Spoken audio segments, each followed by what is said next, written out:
Bonjour. Si tu souhaites que les vidéos sortent plus rapidement, n'hésite pas à me soutenir en faisant un don sur Tipeee ou Patreon ou en achetant ce t-shirt sur le Starship. Les liens sont dans la description.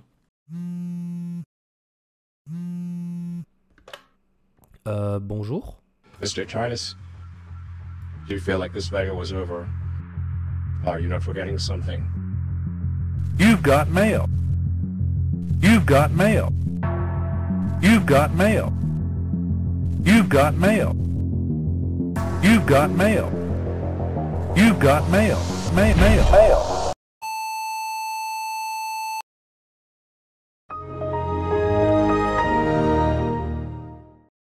Hey, I'm still here, you know. You didn't hang up, Ah bah oui, c'est sûr que... and it appeared that a lot of time has passed. Bah c'est un peu de ta faute en fait. What?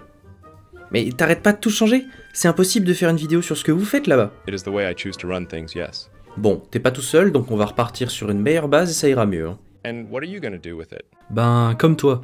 Quand il y a un système qui te va pas, tu le supprimes. Attends, laisse-moi gérer ça. Voilà. Oh great, this is clearer now. Bon, c'est bon maintenant, j'ai plus besoin de toi. Wait, Comme nous l'avons vu dans la vidéo précédente, SpaceX a construit ses prototypes à un rythme incroyable, et c'est ce qui lui a permis de produire un prototype de vol en à peine 3 ans, et depuis, de le faire voler 2 fois avec quelques modifications entre les vols. Mais comment est-ce que SpaceX est capable de produire tous ces prototypes aussi rapidement quand la majorité de la concurrence n'est pas capable de suivre un tel rythme? Dans cette vidéo, on va se concentrer sur ce qui se cache derrière ces prototypes et ce qui permet à SpaceX de les modifier aussi rapidement. On va donc parler du berceau des Starships.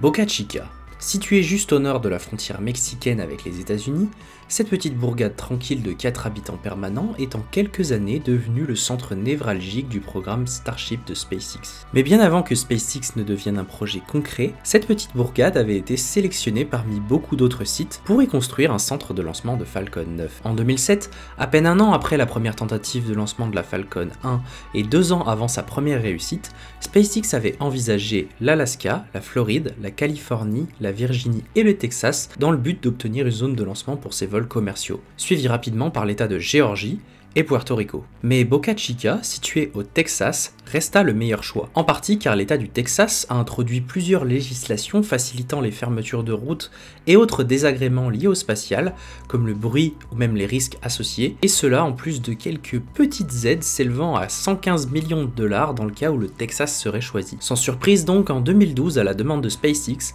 la FAA commence son enquête environnementale et entama des débats publics pour le site de Boca Chica. Mais sans attendre la fin de cette enquête, SpaceX a commencé à acheter des terrains nécessaires à Boca Chica via une entreprise nommée Dogleg Park LLC, pour ne pas éveiller les soupçons et éviter une montée des prix. Le Dogleg, c'est une manœuvre lors du lancement d'une fusée qui a pour but d'éviter les zones de population en faisant une espèce de virage en vol ressemblant à une patte de chien. D'où le nom de Dogleg. Et c'est exactement le genre de manœuvre que devraient faire les fusées partant de Boca Chica. C'est quand même un type de troll assez spécifique. En 2014, suite au rapport d'impact de la FAA, qui supposait à ce moment uniquement des lancements de type Falcon 9, SpaceX déclare Boca Chica comme étant le nouveau site de lancement de SpaceX.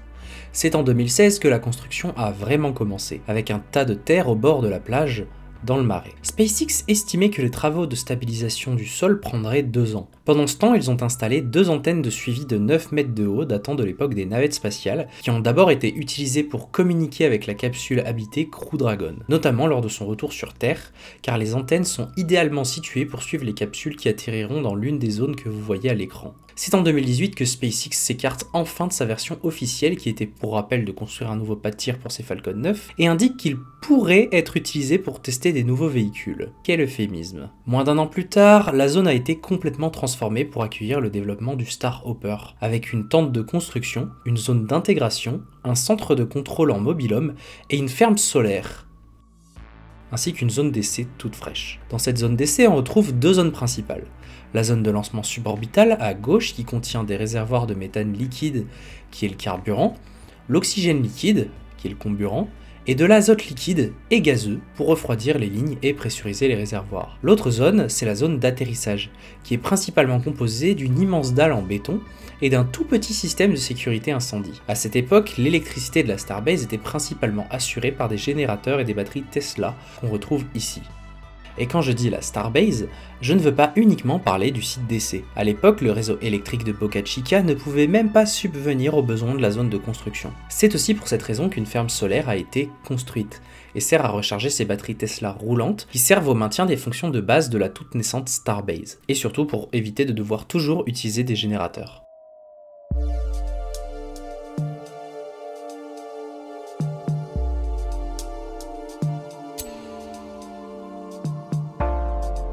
C'est après le vol du Starhopper, qui représente une sorte de démonstrateur du concept de Starship, que SpaceX a décidé de mettre les bouchées doubles, avec 4 chiffres par jour et plus de 5 jours de travail par semaine, permettant à la Starbase d'avancer de jour comme de nuit. En septembre 2019, soit environ 3 mois après le vol du Starhopper, SpaceX a installé 3 tentes temporaires et un petit bâtiment d'assemblage, tirant profit de leur expérience dans la chaîne de production des Tesla, qui a été expérimentée dans une série de tentes avant de construire l'usine. SpaceX veut ainsi expérimenter la meilleure manière de produire le Starship, et quelques mois plus tard, SpaceX construira le AIB, le plus haut bâtiment de Boca Chica à l'époque. Ainsi, on va voir apparaître plusieurs bâtiments spécialisés. 2 tentes se concentrent sur la production des anneaux du Starship, pendant qu'une autre se concentre sur la production des sections de nez du Starship. Il convient de noter que ces tentes sont en train de se faire remplacer par la Star Factory, l'usine qui va produire les Starships à la chaîne. Mais le processus devrait dans les grandes lignes rester le même, avec une zone pour le nez des Starships et des chaînes de production spécialisées pour le reste des sections. Les anneaux sont issus de rouleaux d'acier inoxydable d'un seul tenant, qui est déroulé sur un stand de maintien et soudé pour finir la création de cet anneau, contrairement aux premières versions qui étaient composées de plaques d'acier soudées entre elles. Le nez, lui, est plus complexe à assembler, et ces différentes sections sont donc soudées à part dans un hangar triangulaire appelé le Low Bay. Les sections de Starship sont quant à elles soudées par groupe de 3 à 5 anneaux et placées dans le Ring Yard, ce qui signifie littéralement jardin des anneaux. Avant d'assembler ces sections, on commence à placer les supports des tuiles et de l'isolation pour la rentrée atmosphérique. Au début de la production des Starships, ceci était construit de bas en haut, ce qui peut paraître logique. Mais en réalité, pas du tout. Car sachant que le Starship doit pouvoir être soulevé pour être placé sur le booster, autant profiter des points de levage déjà existants pour le soulever par le haut et de poser les anneaux en dessous. En plus, ça évite d'effectuer du travail en hauteur, ce qui est généralement plus complexe. D'ailleurs, il y a une différence de près de 1 mm d'épaisseur entre la section du nez du Starship et les réservoirs, car les contraintes sont plus faibles au sommet du Starship. Bref, on commence donc par intégrer le nez du Starship avec les 2 réservoirs de tête et la tuyauterie. Puis on installe les COPV dont on a parlé dans la vidéo précédente, ainsi que 2 moteurs Tesla pour chaque ailette. Ensuite, on amène le sommet du réservoir de méthane et avant de l'installer, on place l'ordinateur de bord et les batteries sur le dôme de méthane, puis on raccorde le tout ainsi que la tuyauterie qui traverse le réservoir de méthane. On installe ensuite les autres sections, puis le fond commun entre le méthane et le réservoir d'oxygène. Et avant de fermer le réservoir d'oxygène, on y entre par le bas la tuyauterie du méthane et du réservoir de tête d'oxygène liquide. Lorsqu'on place le fond du réservoir de l'ox, toutes les connexions sont effectuées avec la tuyauterie qui va alimenter les moteurs. Puis on place la jupe du Starship, qui est renforcée à l'aide de raidisseurs. Dans cette jupe, on va placer d'autres composants sensibles, comme des moteurs Tesla qui se chargeront du mouvement de l'aile arrière, mais aussi des vérins hydrauliques ou électriques, ainsi que des ordinateurs de bord. Tout ça craint le feu. On y installe donc une structure qui servira à maintenir des plaques de protection thermique.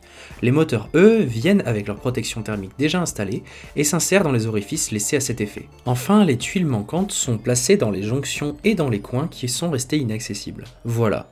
On a construit un Starship dans les règles de l'art. Et vous devinez facilement que toutes les étapes ont été réfléchies à l'avance pour être les plus optimisées possibles. Et de plus, la Starbase doit être synchronisée pour fournir ces différents éléments dans les temps, sinon c'est l'embouteillage. Et tout ça en suivant les évolutions du prototype dans le temps.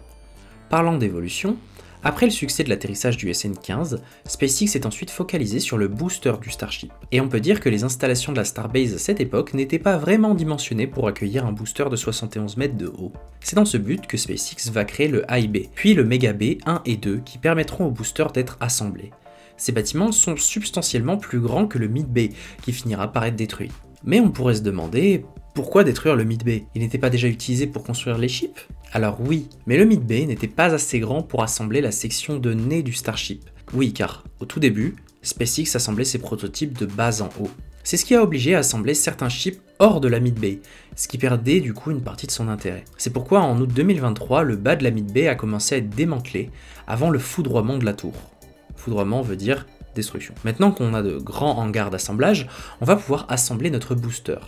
Le booster utilise le même diamètre extérieur que le Starship, mais il est beaucoup plus complexe à produire, car à l'intérieur de ces réservoirs, il y a d'autres réservoirs plus petits et beaucoup plus de tuyauterie pour ces 33 moteurs. Ces réservoirs obligent la création de sections de diamètre plus petits, ce qui complexifie un peu la chaîne d'assemblage des boosters. Les dômes sont quant à eux assemblés de la même manière que ceux d'un ship, mais avec beaucoup plus de tuyauterie et de renforts, car forcément le booster est soumis à beaucoup plus d'efforts. Le dôme commun est fabriqué de la même manière que le dôme supérieur, à cela près que le dôme commun garde une large ouverture pour permettre plus tard au downcomer, une grande conduite qui amène le méthane vers les moteurs, de s'y placer au milieu du réservoir d'oxygène. Enfin, le dôme inférieur utilise quant à lui une plaque usinée qui va reprendre la poussée des deux rangées de moteurs centraux du booster. Ces dômes sont ensuite assemblés avec leurs anneaux respectifs, qui sont d'ailleurs renforcés avec des raidisseurs. Pour augmenter la vitesse de production, le booster est intégré en parallèle, avec d'un côté la partie supérieure qui va venir plus tard s'assembler au-dessus du dôme commun, et de l'autre la partie inférieure qui, avant de s'assembler avec la partie supérieure, va permettre au downcomer de s'y insérer avec le reste de la tuyauterie du système de propulsion situé en bas du booster. Après cet assemblage, les COPV, dont on a parlé durant l'épisode précédent, sont assemblés le long du bas du Starship, et des protections aérodynamiques sont installées tout autour de ceux-ci. Enfin, tout en haut du booster, les systèmes de contrôle et les grid fins sont installés. Après toutes ces étapes de fabrication, il manque encore les moteurs, qui seront installés dans les espaces vides laissés à cet effet. Une fois tous les 33 moteurs installés, le booster peut partir effectuer ses essais.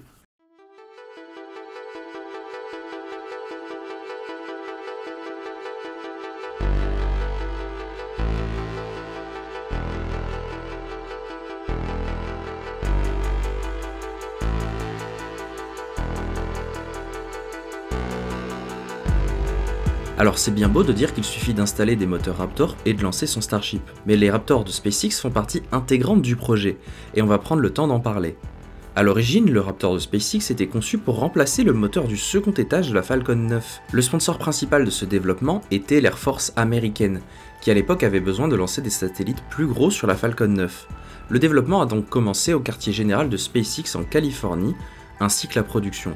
Contrairement à ce qu'on pourrait penser, les premiers tests concrets en lien avec les Raptors n'ont pas du tout eu lieu sur un site de SpaceX, bien au contraire. C'est au Stennis Space Center de la NASA que le Raptor effectue son premier essai.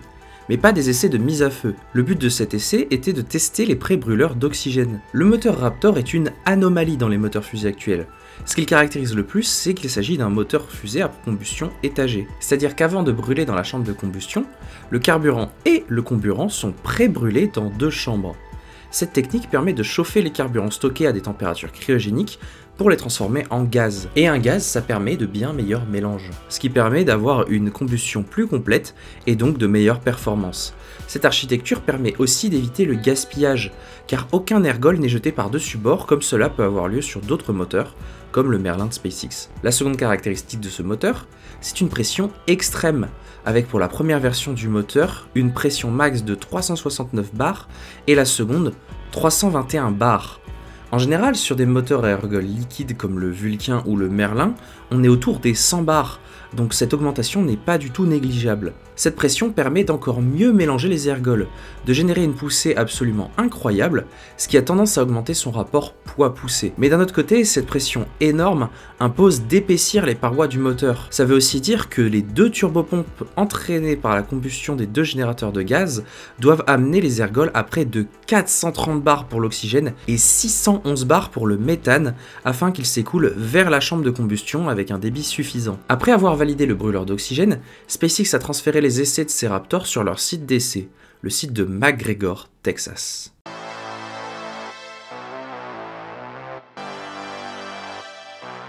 Décidément, on entend beaucoup parler du Texas dans cette vidéo. Le site de McGregor, Texas a été créé en 1941 lors de la Seconde Guerre mondiale, dans le but de fabriquer des bombes pour l'armée américaine.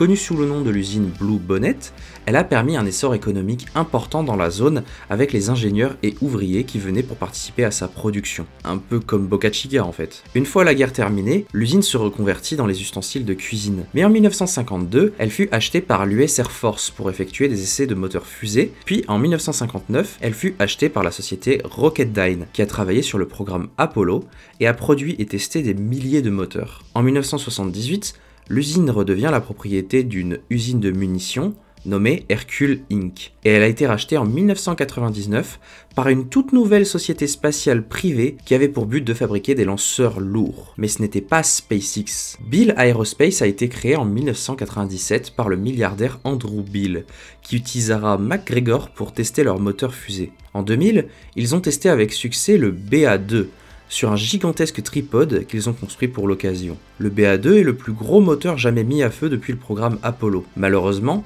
plus tard dans l'année, Beale Aerospace met la clé sous la porte en précisant que les pratiques commerciales de la NASA avaient été la principale raison de leur échec. 3 ans après l'échec de Beale Aerospace, c'est au tour de SpaceX de reprendre ses installations. C'est dans ce centre d'essai que SpaceX testera les moteurs Merlin, la Falcon 9, le Grasshopper et bien d'autres systèmes. Nous, ce qui nous intéresse, c'est surtout le développement des Raptor. Après avoir prouvé avec l'aide de la NASA que leur design de pré-brûleur oxygène était viable, SpaceX a adapté un de leurs stands de test déjà existants pour tester les turbopompes du moteur Raptor. En 2016, un nouveau site est créé au nord des installations. Exclusivement dédié au Raptor, il est connu pour ses explosions très fréquentes et puissantes. En effet, SpaceX ont poussé ces nouveaux moteurs jusque dans ses retranchements. Il n'était pas rare d'avoir des journées où des Raptors explosaient le matin et un second test avait lieu la même journée sur le même stand. C'est aussi probablement pour ces explosions très fréquentes que la ferme à ergols est située aussi loin. La raison principale de ces explosions à répétition, c'est de tester les limites des moteurs du Starship, ajouter toujours plus de pression, renforcer tous les points faibles pour obtenir un moteur très impressionnant. On pourrait penser qu'à première vue, il y a 3 stands pour 3 moteurs, mais en réalité le stand le plus à gauche est utilisé pour tester les pré-brûleurs. Et c'est mieux comme ça, car la torchère de méthane ne se situe pas très loin de l'axe. Petit aparté d'ailleurs, en 2023, pour tester un système de refroidissement à l'eau, SpaceX a installé tout un système de stockage et de pressurisation juste ici, quasiment en face de ce stand. En 2019, SpaceX a ensuite commencé à modifier le stand de test du premier étage de la Falcon 9, le fameux tripode construit par Beale Aerospace, afin d'y accueillir des Raptors en position verticale. Accompagné d'un tout nouvel ascenseur pour les amener sur la plateforme, d'un nouveau carnot pour dévier les flammes du moteur et d'un déluge qui est en fait une très grosse douche, ces tests verticaux sont plus représentatifs, car le moteur est quasiment dans la même configuration qu'en vol. En 2021, SpaceX ont ajouté 2 stands de tests verticaux au niveau des bancs d'essai des moteurs Raptor. Ils ont l'avantage d'être situés au niveau du sol, ce qui est plus pratique pour effectuer des tests plus fréquemment. Ces nouveaux stands sont accompagnés d'un déluge, et on peut d'ailleurs le remarquer par cette tranchée fraîchement recouverte pour faire passer la conduite d'eau du château d'eau. Après que la version 2 du Raptor a été mise au point, une usine est apparue à McGregor pour augmenter la production de ceux-ci. Il est à noter qu'avant 2021, tous les Raptors étaient produits en Floride, dans le quartier général de SpaceX. Ça veut aussi dire que l'équipe de développement des Raptors en Californie doit fonctionner très étroitement avec les équipes d'essai situées au Texas, pendant que les 2 sites tournent à plein régime. De leur côté, on peut penser que ça va continuer, avec le Raptor V3 dont le développement semble avoir commencé. Bon, une fois qu'on a testé les moteurs, qu'est-ce qu'on teste après ? Le site de Massey est très récent dans l'histoire du Starship. Situé à 7 km en avant du site de production et juste à côté du centre de contrôle de SpaceX qui est situé juste ici. Oui, je me moque pas de vous, hein. Lors du premier vol, il s'agissait de préfabriquer, mais on peut voir que derrière, des bâtiments imprimés en 3D sont en cours de construction. Pour en revenir à Massey donc, le site était à l'origine un stand de tir local. SpaceX a racheté cette zone car elle était assez isolée de la route qui doit pouvoir rester accessible aux usagers. L'isolement de cette zone permet d'effectuer beaucoup plus d'essais, et encore aujourd'hui cette zone est en construction. Lorsque les Starship et boosters quittent la zone de production, ils doivent suivre une série de tests pour vérifier qu'ils sont aptes au vol. Déjà, il y a l'étape du timbrage. Le timbrage consiste à gonfler les réservoirs du vaisseau avec du gaz sous pression, en dépassant la pression maximale prévue lors du vol, afin de s'assurer que le véhicule ne fuit pas et est assez résistant. Voici le stand de test du ship et celui du booster. Cette étape peut être accompagnée d'une compression pour simuler les contraintes du vol à l'aide du can crusher, ou l'écraseur de canettes, qui se trouve ici, et contrairement à ce qu'indique son nom, il ne fait pas qu'écraser. Il peut aussi simuler des efforts de torsion pour s'assurer que le vaisseau va bien résister à toutes les contraintes qu'il va rencontrer lors du vol. Il y a aussi la cage d'essai de nez, qui permet de tester les efforts au sommet du nez du Starship. Aussi, il y a une étape de compatibilité oxygène. L'oxygène pur est une horreur, comme ont pu le constater les astronautes d'Apollo 1. Si l'oxygène pur trouve un moyen de brûler, il brûlera. Certains métaux comme le titane brûlent, et brûleront en présence d'oxygène, tout comme certaines huiles, etc. Pour vérifier que le Starship n'explosera pas sur le pas de tir, c'est à cet endroit qu'il est rempli pour la première fois d'oxygène. C'est aussi synonyme d'un gros boom si il n'est pas compatible, d'où l'avantage de ne pas aggraver la situation si on met du méthane dans l'autre réservoir. Enfin, le Starship effectuera un tir statique sur le futur banc d'essai prévu à cet effet. Avant, ces essais étaient effectués sur la zone suborbitale, mais sachant qu'aujourd'hui il n'est plus nécessaire d'avoir des lancements suborbitaux, cette zone va probablement bientôt disparaître pour laisser place à un second pas de tir orbital.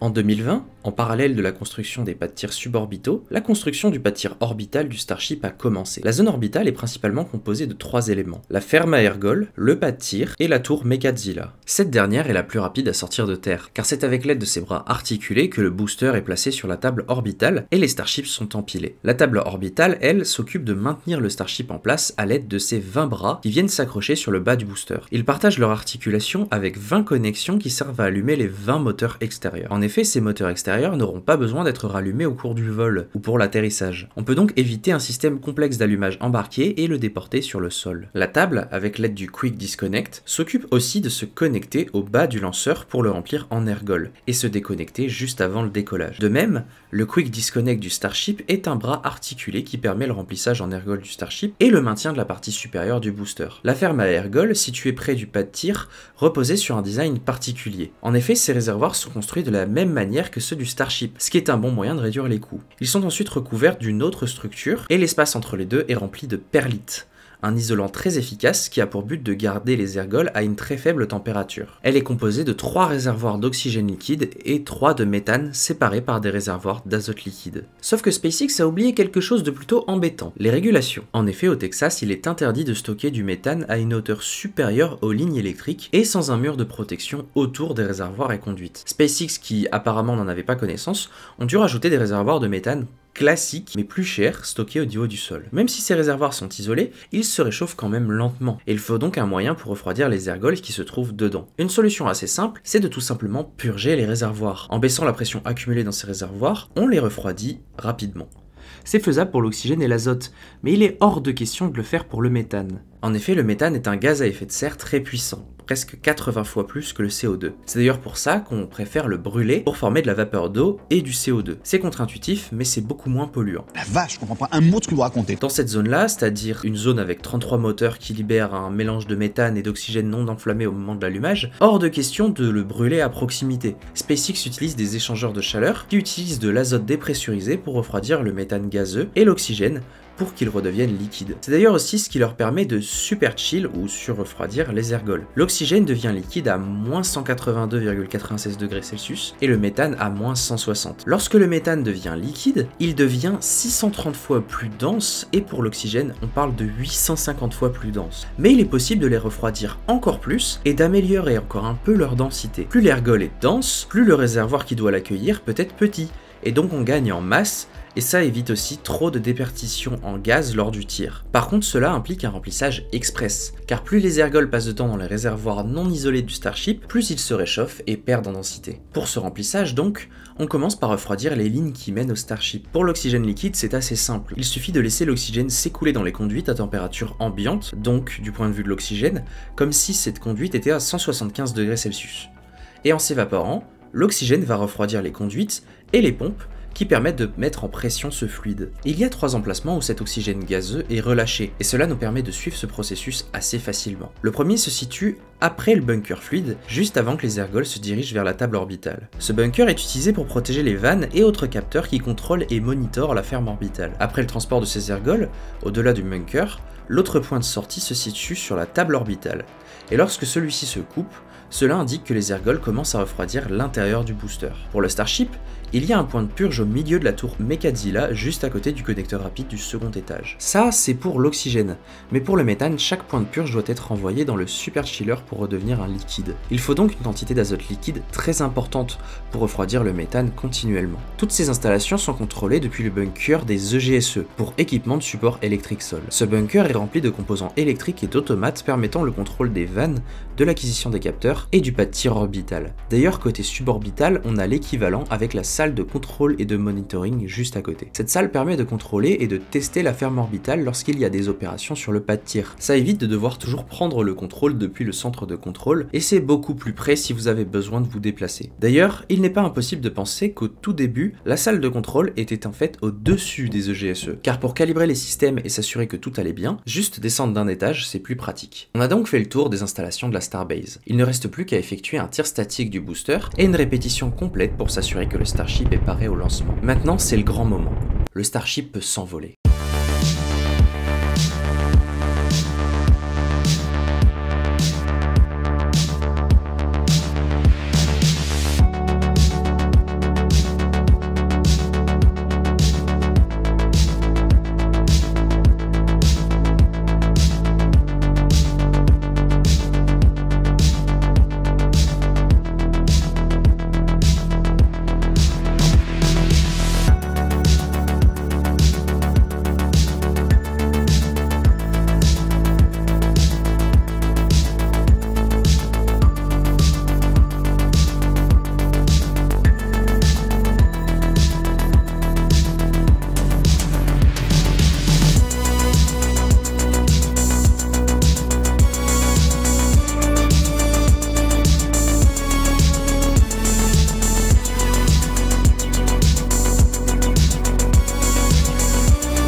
Même si à première vue ce vol s'est plutôt bien passé, à quelques loopings près, n'oubliez pas le t-shirt, ce qu'on peut dire c'est que tout ne s'est pas très bien passé du côté de la zone orbitale. La plaque de béton Fondag, qui pourtant a résisté lors de tous les essais statiques, n'a pas résisté au lancement et les flammes du booster ont creusé une tranchée de 6 mètres de profondeur dans le sol texan. Mais tout ce qu'il y avait dans cette nouvelle fosse a bien fini quelque part, et les réservoirs qui étaient à proximité se sont retrouvés endommagés à cause des débris. On peut remercier cette double couche d'isolation, sinon la ferme à Ergol aurait été un joli second cratère. SpaceX a donc dû revoir ses plans concernant la zone orbitale. Déjà, ils ont complètement abandonné l'idée d'utiliser des réservoirs verticaux pour le stockage des ergols, en préférant utiliser des stockages horizontaux. Alors ça pourrait sembler évident après coup, mais SpaceX n'avait pas érigé ces réservoirs à la verticale pour rien à l'origine. En effet, l'avantage d'avoir ces réservoirs à la verticale, c'est qu'ils ont tendance à se déverser naturellement vers un point plus bas que le niveau dans les réservoirs. Et ça a l'avantage d'éviter d'utiliser plus de pompes pour remplir le Starship. Et surtout, ça permet de noyer naturellement toutes les canalisations et les pompes qui ne peuvent pas tourner dans un gaz car ça les endommagerait. SpaceX a donc dû mettre au point un système de pressurisation des réservoirs pour forcer l'écoulement de ceux-ci dans les conduites.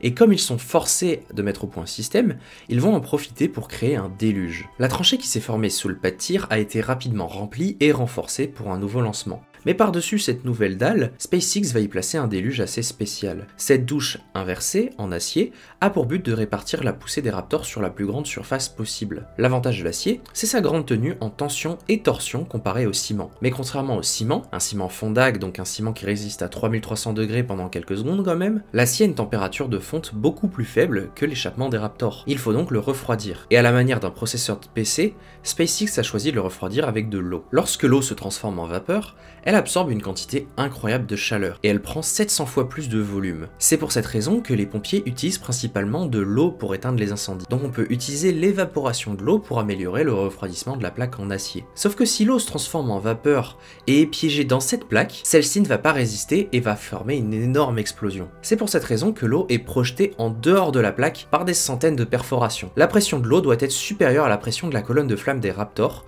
qui, on le rappelle, ont une très bonne pression. Donc le système qui crée la pression dans ce déluge n'utilise pas de pompe, mais de l'azote, sous très haute pression, qui pousse l'eau jusque dans la plaque et maintient cette pression pendant quelques minutes. Si ce système tombe en panne au moment du lancement, on peut dire adieu au pas de tir et au Starship. Donc on peut supposer que s'il y a le moins de problèmes, tous les moteurs s'arrêtent automatiquement.